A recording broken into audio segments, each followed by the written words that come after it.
दोस्तों, कौन थे नारांतक और देवांतक, यह हम आपको अपने पहले भाग में बता चुके हैं तथा दूसरे भाग की जानकारी के लिए हमारे वीडियो को एंड तक देखें।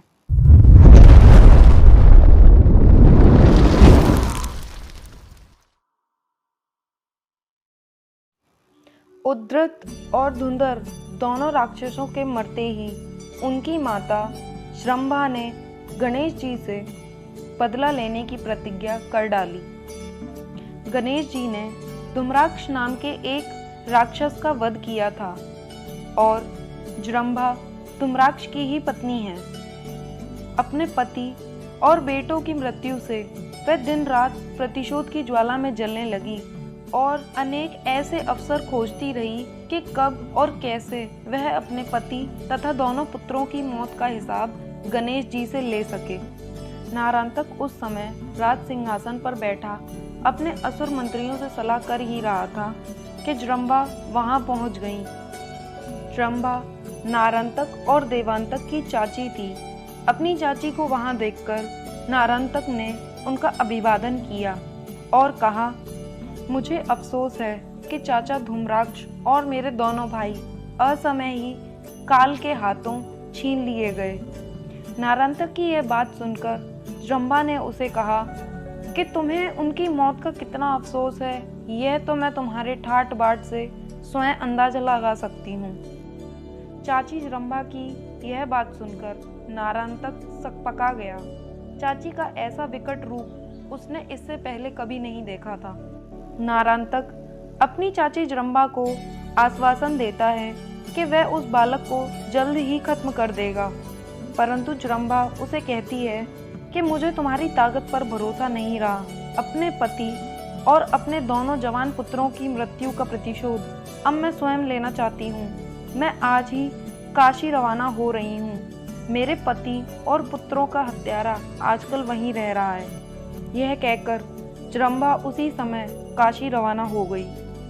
उसके कुछ ही समय बाद नारांतक ने भी अपने कई मायावी असुर काशी रवाना कर दिए ताकि वह बालक यदि जृंभा के प्रहारों से बच भी जाए तो उन असुरों से ना बच सके।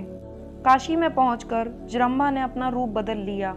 वह एक सुंदर देव कन्या जैसी बन गई और उस बालक के सम्मुख जाकर बड़े मधुर स्वर में बोली, तुम्हारे माता पिता धन्य हैं जो तुम जैसे शूरवीर पुत्र की प्राप्ति हुई। तुमने कितने ही राक्षसों का संहार किया है। तुम थक गए होगे, इसलिए मैं तुम्हारी थकान मिटाने के लिए ये सुगंधित तेल लेकर आई हूँ। तब बाल रूप गणेश जी उससे पूछते हैं, क्या यह तेल सच में थकान मिटाता है? तब जृंभा उन्हें बताती है कि यह तेल विशेषकर उनके ही लिए वह लेके आई है। यह कहकर जृंभा ने महोत्कट के शरीर पर तेल मलना शुरू कर दिया। कुछ ही क्षण बीते होंगे कि उनके शरीर में भयानक जलन होने लगी। जलन से वह झटपटाने लगे। तभी जृंभा अपने असली रूप में आ गई और ठहाका मार के हंसने लगी और कहने लगी कि यह तेल नहीं, तेरी मौत है। मैं जृंभा हूँ, धूम्राक्ष की पत्नी, और मेरे दोनों पुत्रों को तूने वध किया था। मैं उसी का बदला लेने आई हूँ। इस विषयुक्त तेल के प्रभाव से अब तू ज्यादा देर जीवित नहीं रहेगा। महोत्कट तुरंत समझ गए कि उन्हें मारने का षड्यंत्र किया गया है। वह तुरंत उठे और पास खड़ा एक नारियल उखाड़कर जृंभा के सर पर इतनी जोर से मारा कि उसका सिर फट गया। वह धड़ाम से जमीन पर जा गिरी और जमीन पर गिरते ही क्षण भर में उसके प्राण निकल गए। दूसरे दिन काशीराज की सभा में एक ज्योतिषी पहुंचा। वह ज्योतिषी, जो वास्तव में एक नारांतक का भेजा हुआ असुर गुप्तचर था। बालक महोत्कट भी उस समय काशी नरेश के पास बैठे मंत्र उच्चारण कर रहे थे। तभी वह ज्योतिषी रूप में आया हुआ राक्षस वह महाराज से बोला, मैं सीधा गंधर्व लोक से आ रहा हूँ। मैं भूत भविष्य और वर्तमान की सारी बातें बता सकता हूँ।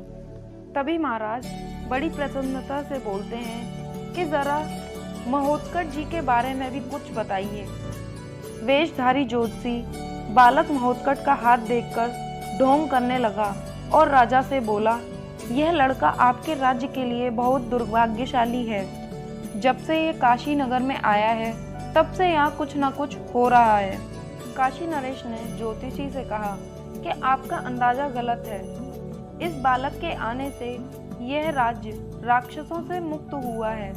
ज्योतिषी बोला, आपका यह सोचना गलत है महाराज। अब यह बालक आपका भी संहार करके काशी का सिंहासन कब्जाने वाला है। बालक महोत्कट मुस्कुराते हुए सारी बातें सुन रहे थे। ज्योतिषी महाराज को बताता है कि बालक महोत्कट पर अनिष्टकारी ग्रह से मुक्त करने के लिए वह एक अनुष्ठान करेंगे जिसमें सिर्फ वह और महोत्कट ही होंगे, तीसरा कोई नहीं होगा। जिसके लिए काशी नरेश मान जाते हैं और एक एकांत जगह पर अनुष्ठान का इंतजाम करवा देते हैं। परंतु बालक महोत्कट समझ चुका था कि यह वेशधारी ज्योतिषी असलियत में एक राक्षस है। एकांत जगह पर आते ही वेशधारी ज्योतिषी अपने असली रूप में आ जाता है, परंतु बालक महोत्कट भी विनायक रूप में आकर उस राक्षस को मार देते हैं। वह वापस लौटकर सारी बात काशी नरेश को बताते हैं।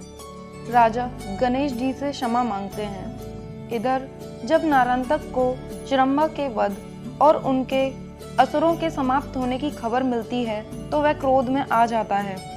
अपने और 3 असुर राक्षस अंधकासुर और तुंग को उन्हें समाप्त करने के लिए भेजता है। काशी पहुंचकर अंधकासुर अपनी मायावी शक्ति से आकाश को ढक देता है। इतना घना अंधेरा छा जाता है कि लोगों के हाथ से हाथ नहीं दिखाई देते। अंधकासुर ने ऐसी माया फैलाई कि बड़े बड़े वृक्ष उखड़ने लगे। पत्थर के टुकड़े उखड़ उखड़ कर नगर में बरसने लगे। तुंग ने अपनी मायावी शक्ति से इतनी तेज वर्षा की कि नगरवासी गलियों में बहते व डूबते दिखाई देने लगे।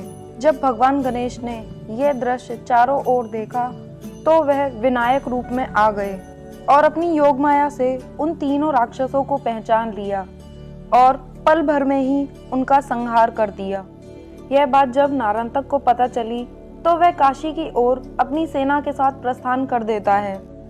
असुर सेना नगर के आसपास लूटपाट मचा देती है। असुरों के डर से लोग अपने घर बार छोड़कर भागने लगते हैं। यह देखकर काशी नरेश अपने सैनिकों को लेकर नारंतक की विशाल सेना पर टूट पड़ते हैं, परंतु वह उनका मुकाबला नहीं कर पाते और राजा को बंदी बना लेते हैं। अपने पति के बंदी होने का समाचार सुनकर रानी बहुत दुखी हुई। वह दौड़ी दौड़ी गणेश जी के पास पहुंची। गणेश जी ने अपनी योग माया को याद किया। योग माया तुरंत ही उपस्थित हो गई। योग माया ने बात ही बात में हजारों लाखों योगिनियां पैदा कर दी। विकराल मुंह, लाल लाल नेत्र, लंबे लंबे नाखून वाली योगिनियां नारंतक की असुर सेना पर टूट पड़ी और उन्हें पकड़ पकड़ कर जीवित ही उन्हें खाने लगी। स्वयं गणेश जी ने विशाल मुख काल पुरुष का रूप धारण कर लिया और नारंतक से जा भिड़े।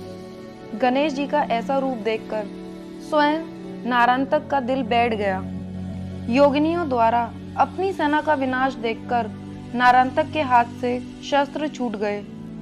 वह अपनी जान बचाने के लिए धरती, आकाश, पाताल जहां भी जगह मिल रही थी छुपने का प्रयास करता है, परंतु हर जगह उसे गणेश जी का काल पुरुष का रूप उसके सामने मौजूद पाता है।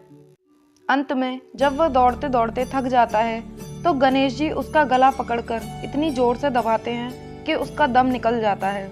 नारंतक के मरते ही उसके साथी सैनिक भाग निकलते हैं और विकराल रूप धारण किए हुए गणेश जी अपने वास्तविक रूप में आ जाते हैं। जब यह बात देवांतक को पता चलती है तो वह अपनी और सेना लेके उनके पास आता है और उसका भी कुछ इसी प्रकार अंत हो जाता है। देवांतक और नारांतक का अंत होते ही नगरवासी गणेश जी पर पुष्प वर्षा करते हैं और जय जयकार के नारे आकाश में गूंजने लगते हैं। दोस्तों, यदि आपको हमारे वीडियोस अच्छे लगते हैं तो हमारी वीडियोस को शेयर और लाइक करें। हमारे चैनल ग्रंथ को सब्सक्राइब करें। धन्यवाद।